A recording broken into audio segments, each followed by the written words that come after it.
అబ్బు, దైవప్రవక్త వారు ఏ విధంగా నమాజ్ చేసేవారు అసలు మీరు చెప్పనే లేదు. అవునమ్మా, చెప్తానన్నా. అయితే విను. దైవ ప్రవక్త ముహమ్మద్ సల్లల్లాహు అలైహి వసల్లం వారు ముందుగా నమాజ్ చేసేటప్పుడు ఆయన రెండు చేతులను ఈ విధంగా కట్టేవారు. సహీ ఇబ్నే హుజైమాలో వస్తుంది.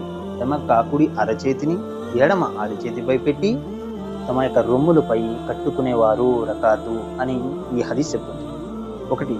రెండవది, ఆయన నమాజ్ ఆరంభించే ముందు రెండు చేతులను భుజాలకు సమేతంగా ఎత్తేవారు, రొమ్ములపై చేతులు కట్టుకునేవారు. ఆ తర్వాత రుకులోకి వెళ్లే ముందు కూడా రెండు చేతులు ఇలా లేపేవారు.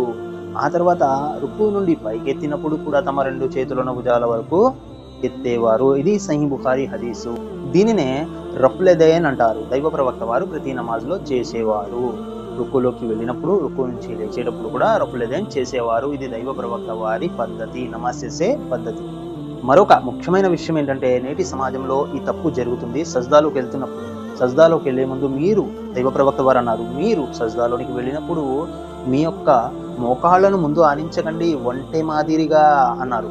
ఒంటెలు ఏ విధంగా అయితే ముందు మోకాళ్ళు ఆనిస్తాయో అలా చేయకండి, మీరు ముందు చేతులను ఆనించండి సజ్దాలోనికి వెళ్ళినప్పుడు అని ప్రవక్త ముహమ్మద్ సల్లల్లాహు అలైహి వసల్లం వారు తెలియజేశారు. చాలా మంది తెలియక ముందు మోకాళ్లను ఆనిస్తారు. అలా చేయకూడదని ప్రవక్త వారు తెలియజేశారు.